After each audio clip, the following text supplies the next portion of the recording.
खूबसूरत गांव था जहाँ हर तरफ हरियाली और सुकून का राज था। गांव के लोग एक दूसरे से मोहब्बत करते और हमेशा एक दूसरे के दुख दर्द में शरीक रहते थे। इस गांव में बच्चे खेल कूद और शरारतों में मशहूर थे। इन बच्चों का एक ग्रुप था जिसमें 5 बच्चे शामिल थे, अली, ज़ैनब, आरिफ, सारा और सबसे छोटा मुनीब। एक दिन गांव के चरवाहे रशीद चाचा ने ऐलान किया कि उनकी सबसे खूबसूरत गाय गोरी गुम हो गई है।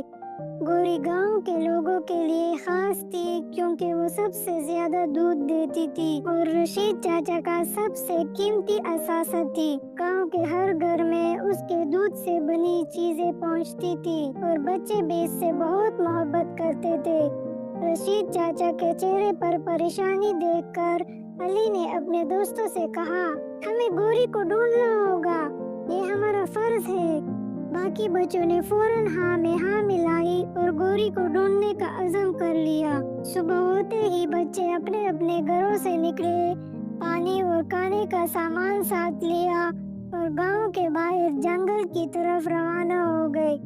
सबके चेहरे पर जोश था, लेकिन किसी को अंदाजा नहीं था कि ये सफर आसान नहीं होगा। रास्ते में अली ने सबको मुनज़्ज़म किया, हमें 2 ग्रुपों में तकसीम हो जाना चाहिए। ज़ैनब और सारा जंगल के दाएं तरफ जाएंगे और मैं, आरिफ और मुनीब बाएं तरफ देखेंगे। कोई भी चीज अजीब लगे तो फौरन हमें आवाज देना। सारा और ज़ैनब को रास्ते में गाय के किरों के निशान नजर आए। सारा ने खुशी से कहा, ये जरूर गोरी के निशान है। दोनों ने इन निशानात का पीछा किया तो एक जगह जाकर निशान खत्म हो गए। वो कुछ देर इंतजार करके वापस मरकजी जगह पहुंच गए। दूसरी तरफ अली और इसके साथियों ने जंगल में एक दरख्त पर गोरी की घंटी लटकी हुई देखी। अली ने सोच में पड़ते हुए कहा, यहाँ गोरी आई जरूर थी, लेकिन वो कहाँ गई? बच्चे जब दोबारा इकट्ठे हुए तो सब ने अपने मुशाहिदात शेयर किए। ज़ैनब ने कहा, लगता है गोरी किसी के पीछे गई है या उसे कोई ले गया है। अली ने सबको आगे बढ़ने का इशारा दिया। कुछ दूर चलने के बाद बच्चों को एक छोटा सा रास्ता मिला जो काफी घना था और वहाँ रोशनी बहुत कम पहुँचती थी। आरिफ ने हिचकिचाते हुए कहा, ये रास्ता खतरनाक लगता है, हमें वापस जाना चाहिए। लेकिन अली ने सबको हौसला दिया, अगर हमने हिम्मत नहीं दिखाई तो गोरी कभी नहीं मिलेगी। जब बच्चे रास्ते पर चल रहे थे तो अचानक उन्हें झाड़ियों में हरकत महसूस हुई। सब खौफजदा हो गए।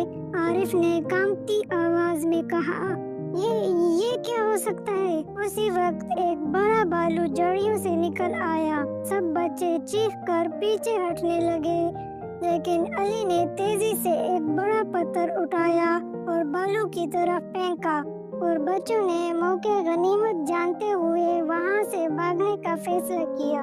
भालू ने उनका पीछा नहीं किया और वो एक खुली जगह पर जाकर रुक गए। खुली जगह पर पहुंचकर बच्चों को दूर से गोरी की आवाज सुनाई दी। सब बहुत खुश हुए और इस आवाज की तरफ बढ़ने लगे। रास्ते में उन्हें गोरी के बाल भी नजर आए जो शायद जड़ियों में फंस गए थे। आवाज का ताकुब करते हुए बच्चे एक जगह पहुंचे जहां उन्हें कुछ लोग नजर आए। वो लोग गोरी को बांधकर कुछ बातें कर रहे थे। ज़ैनब ने सरगोशी में कहा, ये गोरी के चोर है। बच्चों ने मशवरा किया कि क्या करना चाहिए। अली ने कहा, हम उनसे लड़ नहीं सकते, लेकिन हम गांव वालों को बुला सकते हैं। सारा ने कहा, नहीं, अगर हम अभी कुछ न करें तो वो गोरी को कहीं और ले जाएंगे। सब बच्चों ने एक मंसूबा बनाया। वो झाड़ियों के पीछे से पत्थर फेंकने लगे ताकि चोरों की तवज्जो हट जाए। जब चोर आवाज की सिमत भागे तो बच्चे गोरी के करीब पहुंच गए और उसकी रस्सी खोल दी। मुनीब ने गोरी को थपथपाया और कहा, चलो गोरी, अब तुम महफूज हो। گوری بچوں کے ساتھ خوشی خوشی چلنے لگی۔ گاؤں پہنچنے تک رات ہو چکی تھی۔ رشید چاچا نے گوری کو دیکھ کر بچوں کو دعائیں دی اور کہا، تم سب نے مل کر جو کام کیا ہے اس پر مجھے فخر ہے۔ تم سب گاؤں کے ہیرو ہو۔ گاؤں کے لوگ بچوں کی بہادری اور چالاکی کی کہانیاں سن کر حیران رہ گئے۔ اس واقعے کے بعد بچوں کو گاؤں کا فخر سمجھا جانے لگا۔ انہوں نے سیکھا کہ اتحاد اور حوصلہ ہر مشکل کو آسان بنا سکتا ہے۔ یہ کہانی نہ صرف بچوں کی بہادری کی مثال ہے بلکہ ہمیں یہ سبق بھی دیتی ہے کہ دوسروں کی مدد کے لیے ہمت اور ہوشیاری ضروری ہے۔